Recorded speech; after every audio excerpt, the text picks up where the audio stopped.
There's one thing that we do know. Insulin stands in the way of fat loss. So that means that having spikes in insulin are automatically bad, correct? Not necessarily correct. You see, we have to look at the big equation here.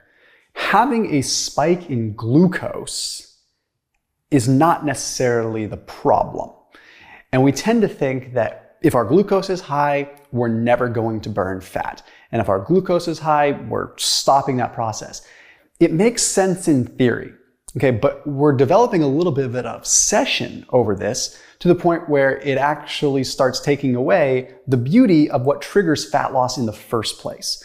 So just to give a little bit of context, when you spike your glucose, that's a normal response because you ate carbohydrates. Now, what is not a normal response is when that glucose remains high, okay? When your glucose goes up and it comes down, that actually means that your body is working the way that it should. You saw some energy from glucose, your pancreas produced insulin, the insulin allowed the glucose into the cell, and the glucose went down, and you had a drop. So the blood sugar roller coaster that we all bag on quite a bit can actually be a good thing. And the reason I say that is during those troughs, okay, when the glucose levels are lower, that's when glucagon increases. But just to make it very simple, it's during those troughs where insulin is low and glucose is low that we actually burn the most fat. Okay, insulin is anti-lipolytic. It does stop fat loss, but that does not mean that insulin is always present, always stopping fat loss. However, if we're consistently eating carbohydrates and we're never giving our body a chance to have these peaks and valleys, then yeah, certainly, because insulin impedes and stops the action of what is called hormone-sensitive lipase. Basically, it stops the triglycerides from really being broken down into free fatty acids. Now, there's a study that was published in the Journal of Postgraduate Medicine. It was interesting because it found that as body fat levels went up, insulin resistance went up.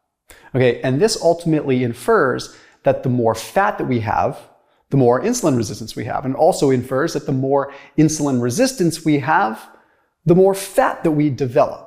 Now, this is where we start to run into an issue, okay? Because if you look at some more data in a study that was published in the journal Endocrinology Metabolism, you see that when you look at skeletal muscle tissue cultures, from obese people versus lean people, the obese people have less ability to oxidize fats. They oxidize less fat, they have less fat transporters, and they have less citrate synthase, which is the first step of the Krebs cycle to ultimately break down fuel.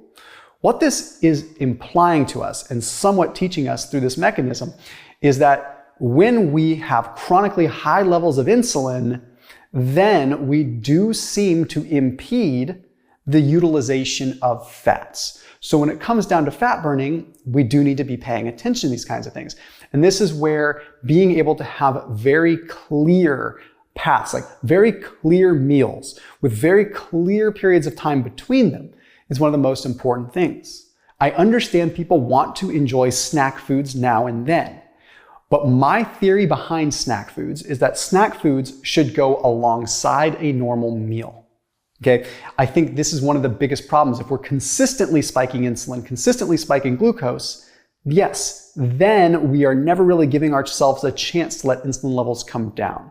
So for snack foods, things like that, you know what? If you want to have them now and then, that's okay, but have them in a clear defined time with your meal and try to choose ones that maybe don't trigger a huge insulin spike if that's what you're really concerned about. I put a link down below for Thrive Market if you're trying to find maybe lower carb snacks or things like that. Figured it'd be helpful to put a link down below. Thrive Market's an online membership-based grocery store. They are a sponsor on this channel, so I throw them a bone whenever I can. So that link is down below. You'll save 30% off your full grocery order. So they have keto snacks, they have paleo snacks, whatever. I don't think snacks are the end of the world. I just think we need to have them at the right place, right? So 30% off your entire grocery order, but also a $50 free gift when you do use that link down below. So if you're looking for different foods that you want to kind of add to your arsenal and you want to just experiment, or you're just looking for a better way to get groceries than going to the grocery store, use them down below. Check that link out. What you really need to be paying attention to is less about how high your glucose spikes and more about how long it stays spiked after a meal. Okay, your postprandial glucose, like immediately after consuming a meal, is important for sure, because it tells you where you stand in terms of a specific food and how you respond to a specific food. But arguably what's more important is where you are 2 hours after that meal. Did your glucose stay elevated after that meal? Because that's a different question, right? That's a different situation. If you go ahead and you have a bowl of rice, it would be pretty normal to have a spike. It would be pretty normal for you to spike up and then, 30 minutes later, kind of be back down where you should, start having this trough. That's a perfectly normal response. But if you were to measure 2 hours later and you've barely moved in terms of your glucose levels, that's when there is a problem. And that's when glucose toxicity becomes a problem. So there's 2 things that are happening that you need to be aware of at that point. 3 things, really. 1, you're probably finding that it's easier to gain weight, right? You're not able to get into those troughs and lose body fat as well. You're probably noticing that. So that could be your first sign that you need to be paying attention to, right? Now, secondly, you need to be concerned that, shoot, I'm insulin resistant.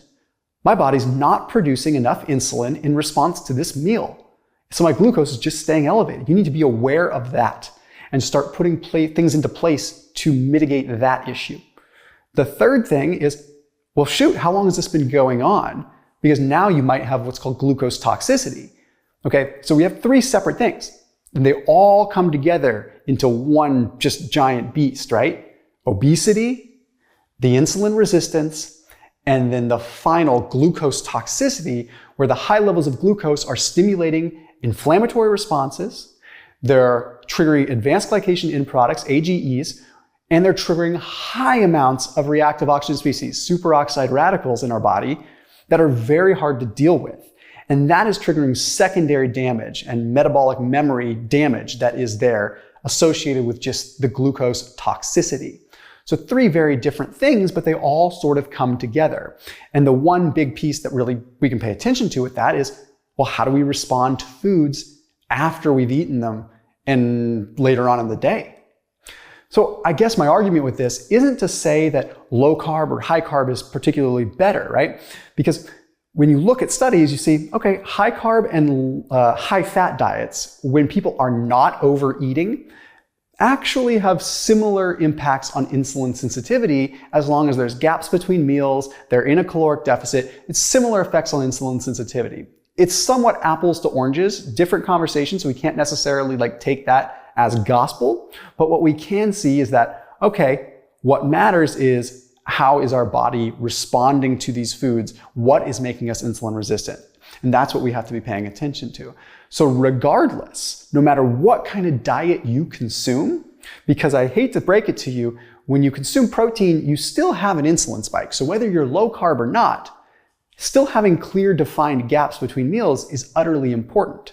If you sit down and you have a steak, you're going to have an insulin spike. Granted, there's a glucagon spike with it, makes it a little bit different, but your body still has to produce insulin. Your pancreas still has to work. Okay.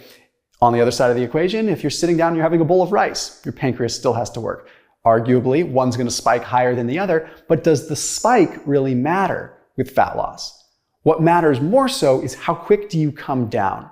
And one of the ways that I will suggest for everyone across the board, if you want that glucose level to come down faster and insulin levels to be stable faster, exercise. Move after you eat. That is going to get you into that trough. Okay? So yes, having a blood sugar crash isn't the end of the world. It actually could make you burn fat if you are aware of it. So as always, keep it locked in here on my channel, and I'll see you tomorrow.